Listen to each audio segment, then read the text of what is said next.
Thank you viewers, कैसे हैं आप लोग। मैं आर अहमद आज फिर आपके साथ संविधान के अपने उसी टॉपिक को लेके आगे बढ़ते हुए। तो हमने अब तक पॉलिटी में भारत के राष्ट्रपति के बारे में पढ़ा और भारत के राष्ट्रपति के कार्य और पद और उनकी शक्तियों के बारे में जाना। अब हम देखेंगे कि जो संघीय कार्यपालिका है, संघीय कार्यपालिका में जो दूसरा पद, सबसे सर्वोच्च क्रम में जो है, जो दूसरा पद है वह भारत का उपराष्ट्रपति है। तो हम आज भारत के उपराष्ट्रपति के बारे में जानेंगे। देखिए, संघीय कार्यपालिका जो है, या जो है भाग 5 में भारत के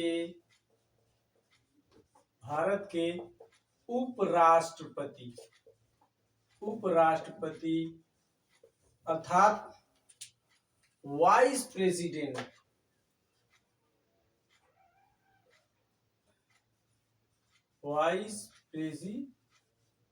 के बारे में क्या करता है, बात करता है। और यह पद जो है, भारत के उपराष्ट्रपति का पद जो है, वह आर्टिकल जो है, भारत के उपराष्ट्रपति का पद जो है देखेंगे तो यह जो है अनुच्छेद जो है आर्टिकल 63 में आता है।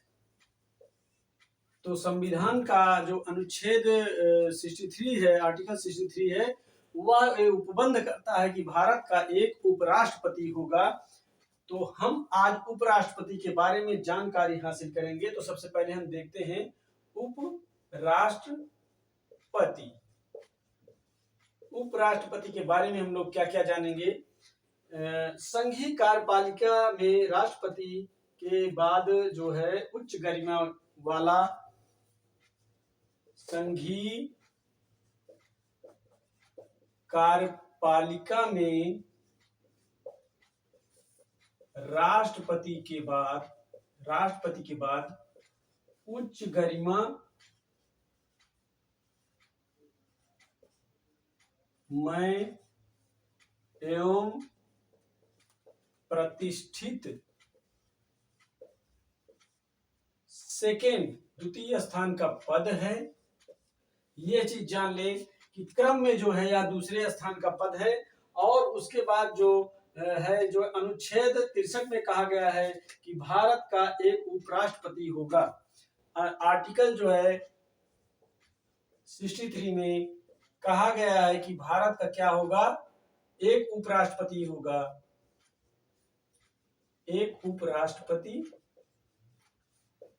होगा।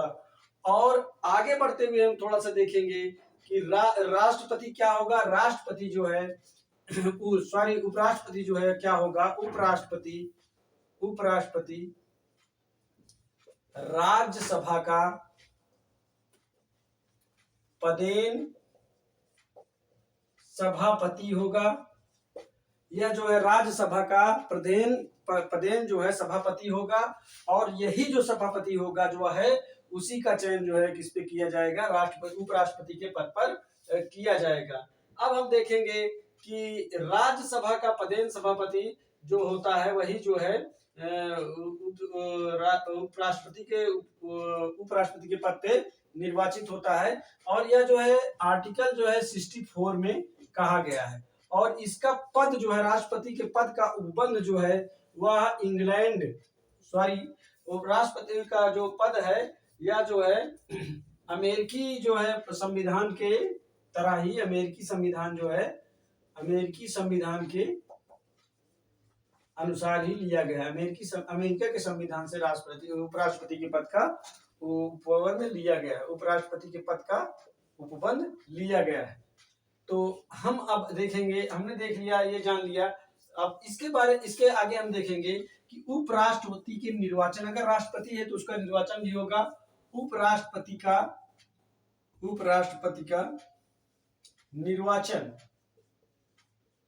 तो उपराष्ट्रपति का निर्वाचन के लिए जो है कोई विशेष उपबंध नहीं है। ये जान लें कि राष्ट्रपति का निर्वाचन हमेशा क्या होगा, अप्रत्यक्ष निर्वाचन होगा। अप्रत्यक्ष निर्वाचन होगा। राष्ट्रपति उपराष्ट्रपति का निर्वाचन किस प्रकार का होगा?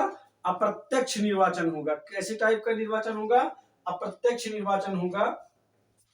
अब हम देखेंगे इसका जो है निर्वाचन की पद्धति जो है, निर्वाचन की जो पद्धति है, निर्वाचन की पद्धति राष्ट्रपति के निर्वाचन के समान ही होगी। जिस तरीके से राष्ट्रपति का निर्वाचन होता है उसी के जो है समान होगी, उसी के समान जो है निर्वाचन की पद्धति होगी।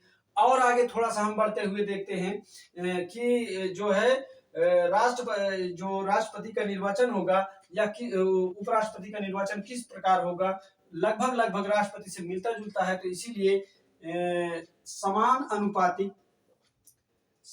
अनुपातिक प्रतिनिधित्व के द्वारा एकल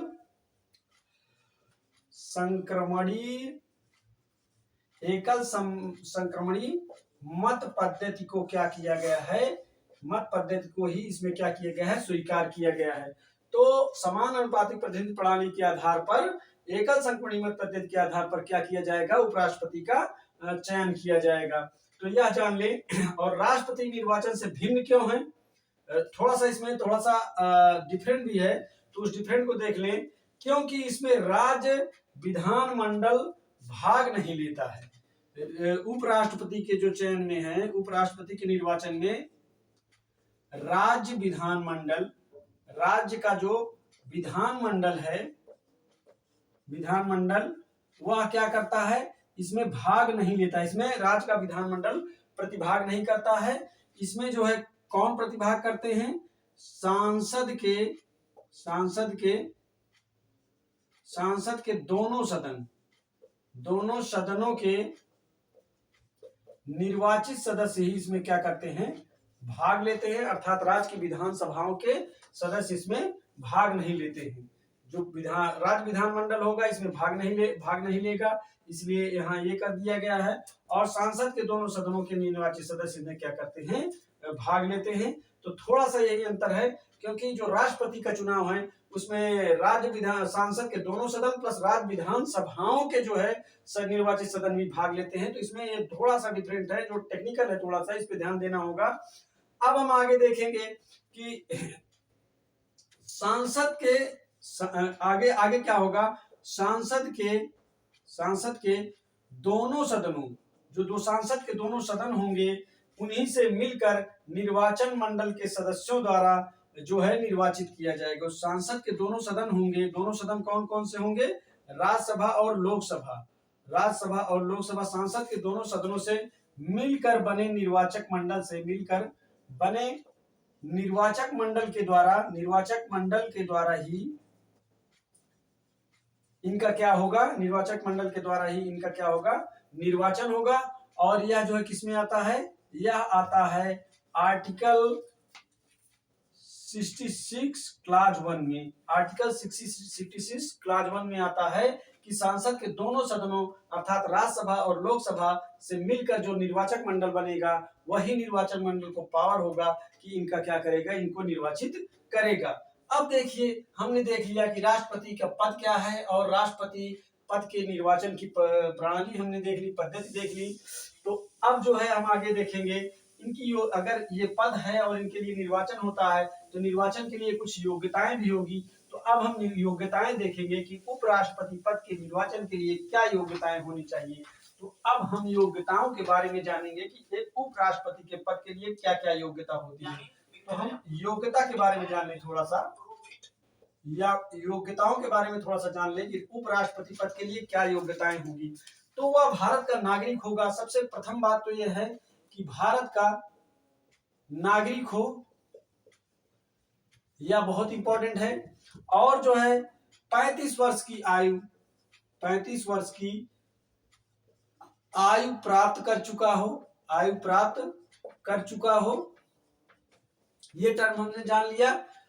अब देखिए यहाँ 35 वर्ष आयु प्राप्त कर चुका हो की बात, जबकि राज्यसभा का सदस्य ही उपराष्ट्रपति जो है राज्यसभा का प्रधान सभापति होता है। लेकिन वहां जो है राज्यसभा में जो एज रखी गई निर्वाचित होने के लिए वह 30 वर्ष ही रखी गई है। तो अगर राज्यसभा की बात आए तो वहां 30 वर्ष का है तो राज्यसभा में निर्वाचित हो सकता है। लेकिन जो है 35 वर्ष की आयु प्राप्त व्यक्ति ही क्या हो सकता है, वह जो है उपराष्ट्रपति पद के लिए क्या हो सकता है, उसकी योग्यताएं होती हैं और उपराष्ट्रपति के लिए चयन किया जाता है। तो कभी अगर आए तो उसमें कंफ्यूज नहीं होना है, 35 वर्ष ही लगाना है। चलिए अब हम थोड़ा सा आगे बढ़ते हुए देखेंगे कि राज्यसभा की सदस्यता चुने जा और एक जो टर्म होगा उसका, जो राज्यसभा होती है, राज्यसभा की सदस्यता चुने जाने की राज्यसभा की सदस्य चुने जाने की क्या होनी चाहिए, उसके पास योग्यता रखता हो, ऐसी योग्यता रखता हो कि वह राज्यसभा का जो है सदस्य चुना जा सके। यह भी एक योग्यता उसके पास होनी चाहिए। अब ये जान लीजिए जो अगला टर्म होगा कि किस कारण से जो है वो नहीं हो सकता उपराष्ट्रपति के लिए, किस कारण से, अगर कौन सी उसके पास अगर योग्यता है तो वह जो है उपराष्ट्रपति के पद पे निर्वाचित नहीं हो सकता। तो ये जान लीजिए किसी लाभ के, किसी मतलब राज्य अथवा केंद्र सरकार के किसी लाभ के पद पर कार्यरत ना हो, किसी राज्य अथवा केंद्र सरकार के लाभ के पद पर कार्यरत ना हो। लेकिन कुछ ऐसे पद हैं, जैसे कौन कौन से पद हैं, जैसे मान लीजिए अगर राष्ट्रपति है, उपराष्ट्रपति है और राष्ट्रपति, उपराष्ट्रपति और राज्यपाल तथा संघ के मंत्रिमंडल या मंत्रिपरिषद का अगर सदस्य है तो ऐसे पद जो है लाभ के पद नहीं माने जाते हैं, लाभ के पद नहीं माने जाते हैं। तो ये शर्त रखी गई है उसकी योग्यताओं के लिए। अब हम योग्यता से थोड़ा आगे बढ़ते हुए जानेंगे कि राष्ट्रपति जो है की पदावधि क्या होती है। राष्ट्रपति उपराष्ट्रपति पद की, जो हमारे उपराष्ट्रपति महोदय जी होते हैं, उनके पद की पदा अवधि क्या होती है, कितने साल तक अपने पद पर बने रह सकते हैं, उनका कार्यकाल कितने साल का होता है। तो अब हम जानेंगे अगला जो हमारा टर्म होगा कि राष्ट्रपति पद की पदावधि क्या होगी, पदावधि के बारे में जानेंगे। तो इनका जो कार्यकाल होता है वह जो है 5 वर्ष का होता है, 5 वर्ष का कार्यकाल होता है। ये अपने पद ग्रहण से लेके 5 वर्षों तक अपने पद पर बने रहते हैं, शपथ ग्रहण से लेके 5 वर्ष तक पद पर बने रहते हैं। और एक चीज ये जान लीजिए कि त्याग पत्र द्वारा इनको जो है उपराष्ट्रपति पद की अवधि जो है, और इसको ये जान लीजिए कि यह जो है उपराष्ट्रपति पद की अवधि जो है वो आर्टिकल किसमें है, यह जो है आर्टिकल 76 में है। उपराष्ट्रपति पद की अवधि जो है आर्टिकल 76 में है और 5 वर्ष तक के कार्यकाल इनका रखा गया है। अब हम देखें कि जो है इनकी पदावधि को समाप्त कैसे किया जा सकता है। त्याग पत्र द्वारा हटाए जाने से पद रिक्त होता है। इनका ये जो है त्याग पत्र के माध्यम से, त्याग पत्र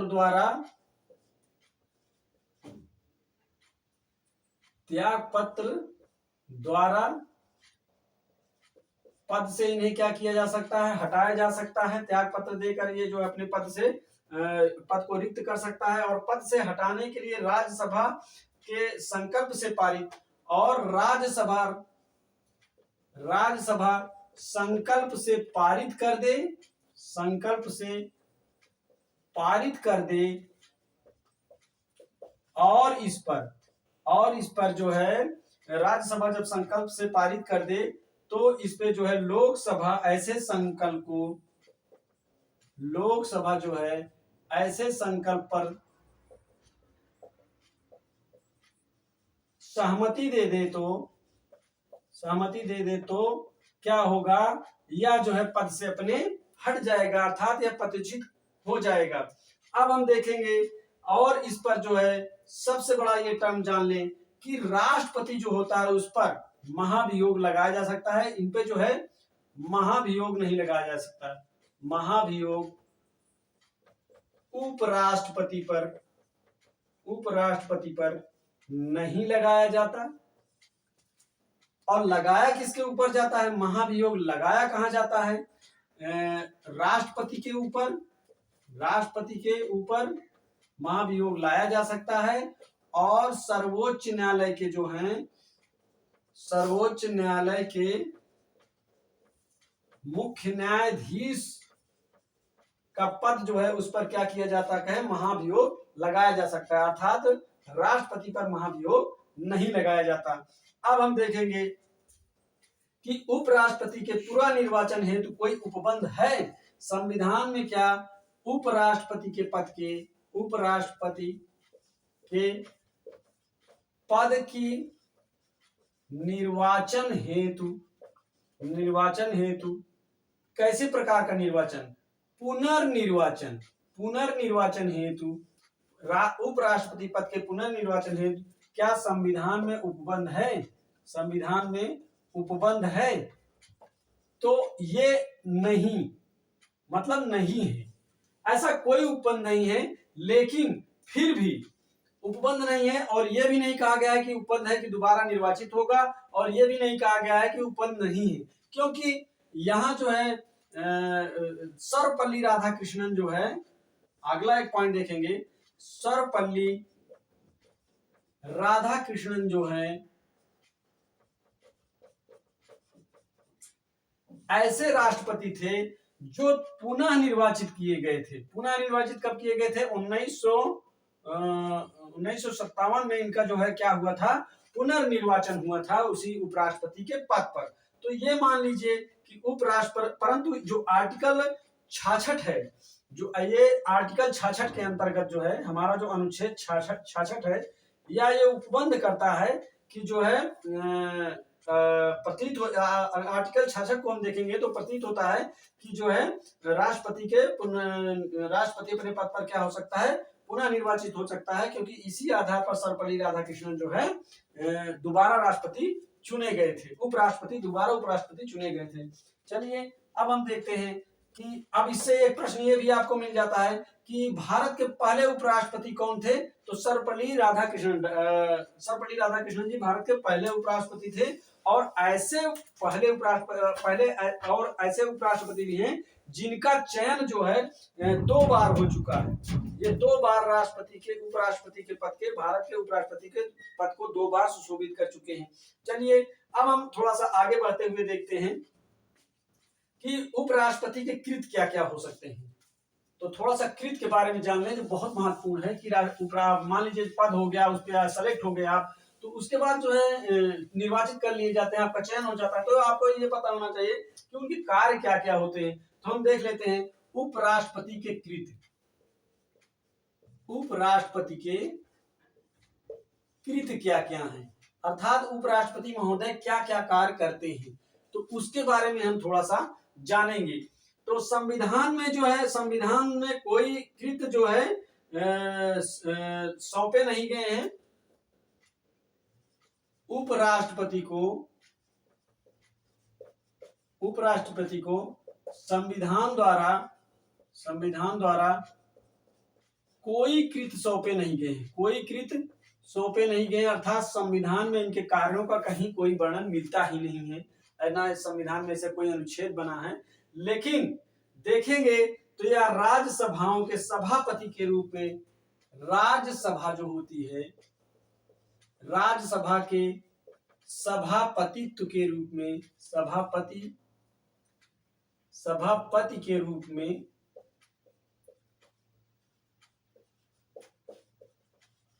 सभापतित्व का कार्य करता है, सभापतित्व का कार्य करता है, ये एक कार्य करता है। और जो है व्यवहारिक रूप में देखेंगे तो यह जो है अब जो है धीरे धीरे यह जो है चलन में आ जा रहा है, चलन में आ रहा है कि यह जो है जो राजदूत बाहर से आते हैं, जो राजदूत बाहर से या विदेशों से आते हैं, उनसे भेंट करता है और राष्ट्रपति भारत सरकार के कुछ कार्य ऐसे हैं जो या जो है करता है, यह प्रचलन में है, बल्कि संविधान में इसकी कोई व्याख्या नहीं की गई है। तो अब हम आगे देखेंगे या और कौन से कार्य करता है। आर्टिकल 65 के अंतर्गत राष्ट्रपति के रूप में कार्य करता है। यहाँ राष्ट्रपति के रूप में कार्य करता है, लेकिन कब, किस कंडीशन में कार्य करता है? यदि राष्ट्रपति का क्या हुआ हो,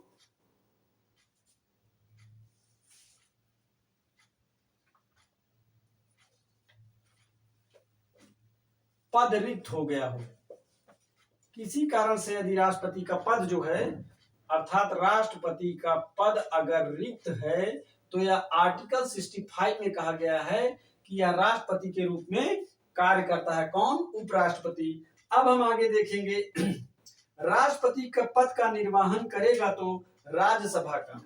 जब यह राष्ट्रपति के पद का निर्वहन करेगा तो उस समय यह क्या होगा? यह जो है राज्यसभा का सभापतित्व नहीं करेगा, यह शर्त है। अगर यह जो है राष्ट्रपति के पद का निर्वहन कर रहा है तो उसी समय, जिस समय राष्ट्रपति के पद का निर्वहन कर रहा है, तो उस समय वह राज्यसभा का सभापतित्व नहीं करेगा। अब हम थोड़ा सा आगे बढ़ते हुए देखते हैं, और ये आर्टिकल 65 में ही आता है। अब हम देखेंगे राष्ट्रपति और उपराष्ट्रपति दोनों की अनुपस्थिति में, अगर मान लीजिए कि हम थोड़ा सा एक टर्म कंडीशन थोड़ा सा जानेंगे कि मान लीजिए जैसे राष्ट्रपति नहीं है, अनुपस्थित है, तो राष्ट्रपति की अनुपस्थिति में जो है कार्य करेगा और उनके पदों का निर्वहन करेगा, और निर्वहन करते समय राज्यसभा का सदस्य का जो उत्तरदायित्व है वो नहीं करेगा। लेकिन किसी समय में मान लीजिए राष्ट्रपति भी अनुपस्थित हैं, राष्ट्रपति महोदय भी अनुपस्थित हैं, नहीं है, और उपराष्ट्रपति भी नहीं अनुपस्थित है किसी कारणवश या किसी कंडीशन में, तो उस समय कौन इस पद का निर्वहन करेगा? इन पदों का निर्वहन कौन करेगा? इन पदों का निर्वहन सर्वोच्च न्यायालय के मुख्य न्यायाधीश का दायित्व बनता है। और अगर यह भी अनुपस्थित हैं तो उस समय का सबसे वरिष्ठ उच्चतम न्यायालय का न्यायाधीश, सबसे वरिष्ठ उच्चतम न्यायालय का न्यायाधीश जो है, न्यायालय का न्यायाधीश क्या करेगा? कार्यों का निर्वहन करेगा, न्यायाधीश कार्यों का निर्वहन करेगा। तो ये चीज हमने जान लिया। अब हम थोड़ा सा आगे बढ़ते हुए देखेंगे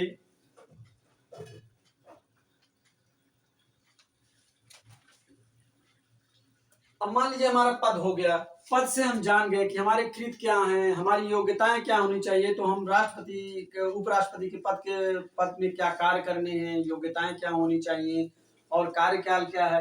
तो अब हम थोड़ा सा जान लें, वेतन भत्ते के बारे में भी जान लें कि अगर मान लीजिए उस पद पर आपका सिलेक्शन हो जाता है, आप निर्वाचित कर लिए जाते हैं, चुन लिए जाते हैं, तो हमें वेतन और भत्ते कितने मिलेंगे? तो ये देख लीजिए, उपराष्ट्रपति के वेतन एवं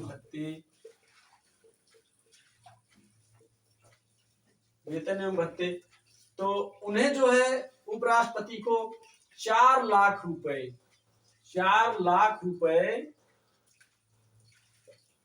वेतन के रूप में क्या किया जाता है? वेतन के रूप में प्रदान किया जाता है। इनका वेतन जो है 4 लाख रुपए है। अगर राष्ट्रपति के वेतन की बात की जाए तो राष्ट्रपति महोदय को 5 लाख, 5 लाख रुपए किसको? राष्ट्रपति महोदय को 5 लाख रुपए जो है वेतन दिए जाते हैं और उपराष्ट्रपति को 4 लाख रुपए वेतन दिए जाते हैं। और सबसे पहले जान लीजिए कि इनका जो है मासिक भत्ता केंद्रीय मंत्रियों के समान जो है, इनका जो मासिक भत्ता होता है, भत्ता और केंद्रीय भत्ता और अन्य जो सुविधाएं हैं, अन्य सुविधाएं वह केंद्रीय मंत्री के समान केंद्रीय मंत्रियों के समकक्ष हैं, केंद्रीय मंत्रियों के समकक्ष हैं। अर्थात इनके वेतन भत्ते और जो सुविधाएं, अतिरिक्त सुविधाएं हैं, वह केंद्रीय मंत्री स्तर के बराबर मंत्रियों को जो सुविधाएं मिलती हैं वही सुविधाएं उपराष्ट्रपति महोदय को मिलती हैं। अब हम जान लें कि वेतन के बारे में जान लिया। अब थोड़ा सा हम जान लें शपथ कैसे ग्रहण करेंगे।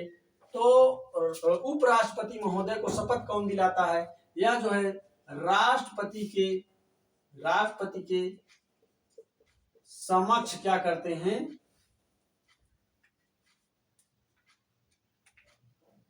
उपराष्ट्रपति के समक्ष जो है शपथ ग्रहण करता है। कौन? भारत का उपराष्ट्रपति। अब हम देखिए, अथवा राष्ट्रपति द्वारा नियुक्त, अगर मान लीजिए राष्ट्रपति महोदय नहीं है तो राष्ट्रपति द्वारा नियुक्त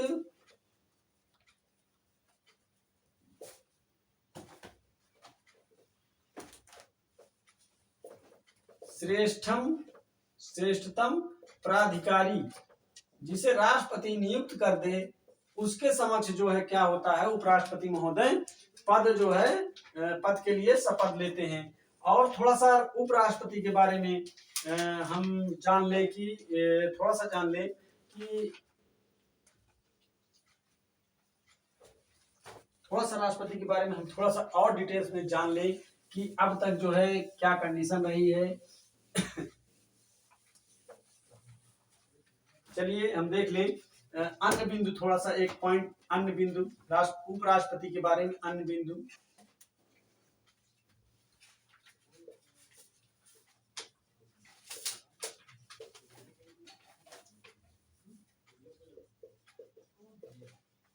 अन्य बिंदु के बारे में जान ले कि क्या क्या, थोड़ा सा जान ले एक पॉइंट निकाल के। उपराष्ट्रपति राज्यसभा का सदस्य नहीं होता, अतः उपराष्ट्रपति राज्यसभा का जो है सदस्य नहीं होता। ये एक ऐसा पद है जहां उपराष्ट्रपति एक ऐसा पद है जो ये कहीं मतलब किसी भी सदन का सदस्य नहीं होता है, मतलब राज्यसभा का सदस्य नहीं होता है, अर्थात यह बाहर से होता है। इसीलिए क्या होता है? मत देने का अधिकार तो है, किंतु सभापति के रूप में निर्णायक मत देने का अधिकार, इसे जो है मत देने का अधिकार नहीं है। जब यह सदस्य ही नहीं होता तो इसे मत देने का कोई अधिकार प्राप्त नहीं है, क्योंकि जब उस सदन का सदस्य ही नहीं है तो वहां मत देने का इसे अधिकार प्राप्त नहीं किया गया है। किंतु सभापति के रूप में, जब यह सभापति राज्यसभा का सभापति हो जाता है, किंतु सभापति के रूप में मत देने का अधिकार है, मत देने का अधिकार है। अर्थात भारत के उपराष्ट्रपति महोदय अगर मान लीजिए अपना मत प्रस्तुत कर रहे हैं तो वह जो है राज्यसभा के सदस्य के रूप में नहीं, वर्ण ये जो है राज्यसभा के सभापतित्व के रूप में अपना मत क्या करेंगे? प्रदान करेंगे। अब हम देखेंगे राष्ट्रपति के पद का निर्वहन करता है तो राष्ट्रपति के समान क्या होती है इसकी। अगर मान लीजिए राष्ट्रपति के पद का निर्वहन कर रहे हैं कौन? उपराष्ट्रपति महोदय अगर राष्ट्रपति के पद का निर्वहन कर रहे हैं तो उस समय उन्हें क्या दिया जाएगा? उनकी शक्तियां और विशेषाधिकार, जो शक्तियां होंगी और विशेषाधिकार होंगे वह राष्ट्रपति के समकक्ष ही होंगे। किसके समकक्ष होंगे? राष्ट्रपति के समकक्ष। जो पावर उनका था राष्ट्रपति के समकक्ष, जिस तरीके का पावर राष्ट्रपति का था उसी तरीके का पावर जो है उपराष्ट्रपति का हो जाएगा। और डॉक्टर राधा कृष्णन सर्वपल्ली के अलावा कोई व्यक्ति 2 बार इस पद पर जो है निर्वाचित नहीं हुआ। जैसे मैंने अभी इससे पहले थोड़ी सी चर्चा की थी कि डॉक्टर राधा सर्वपल्ली कृष्णन ऐसे एक जो है उपराष्ट्रपति हुए हैं जिनका जो है इस पद पर चयन 2 बार हो चुका है। इनके अलावा अब तक कोई नहीं हुआ है।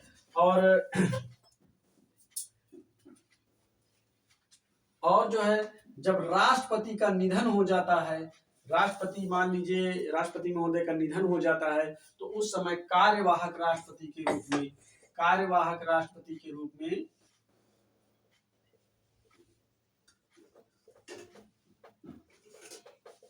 में कार्य करता है। कौन करता है? भारत का उपराष्ट्रपति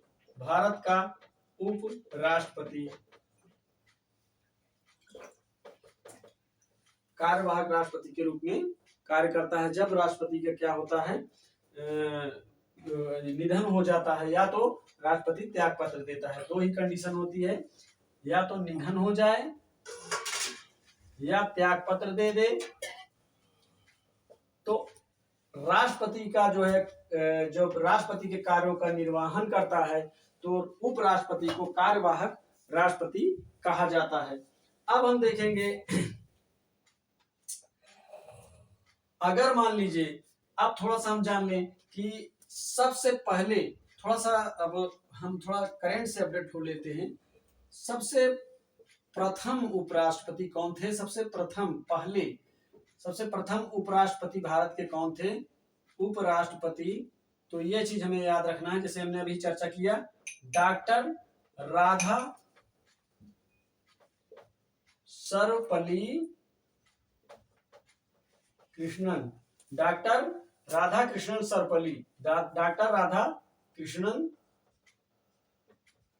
सर्वपल्ली जो है भारत के प्रथम उपराष्ट्रपति थे। और इनका जो है चयन इसी पद पर 2 बार कर किया जा चुका है। और अंतिम अभी 2022 दिसंबर के मतलब वर्तमान समय में हमारे जो उपराष्ट्रपति हैं कौन है? श्री जगदीश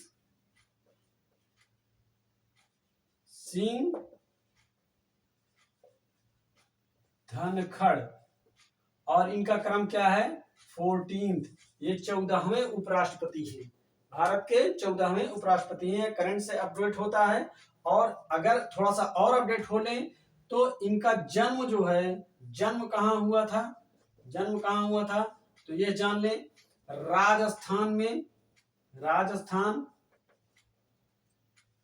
राजस्थान के झुंझुनू राजस्थान में एक झुंझुनू नामक जिला है, जहां पे किठाना ग्राम में इनका जन्म हुआ था। और ये कृषक परिवार से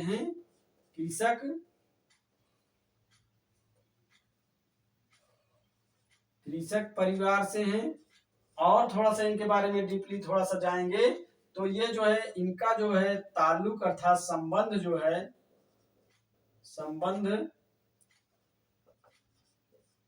जाट समुदाय से है। तो हमने भारत के उपराष्ट्रपति के बारे में जो कुछ जानकारियां थी, जो भी इम्पोर्टेंट थे, हमने उसको देखा और सुना। और अब हम थोड़ा सा इसी वे में चलते हुए हम अगले अपने क्लास में जो है भारत के जो है महान न्यायवादी के बारे में जानेंगे, जिसे अटॉर्नी ऑफ जनरल कहते हैं। क्योंकि यह जो है लगभग राष्ट्रपति और उपराष्ट्रपति की सहायता के लिए ही रखे जाते हैं। और ये जो है भारत सरकार के सरकारी कार्यों की जो है वकालत करते हैं सर्वोच्च न्यायालय में। तो अब इसके बाद हम इनको देखेंगे और इसके बाद जो है लगभग जो है संघीय विधानमंडल का टॉपिक जो है कवर होगा। तो चलिए, हम लोगों ने देखा जो कुछ जाना, और इसी के साथ अब हम लोग आज का जो है अपना जो सिलेबस यही ब्रेक लेते हैं, थोड़ा सा ब्रेक लेते हैं, और इसके बाद हम फिर मिलेंगे अपने अगले क्लास में। तब तक के लिए थैंक यू।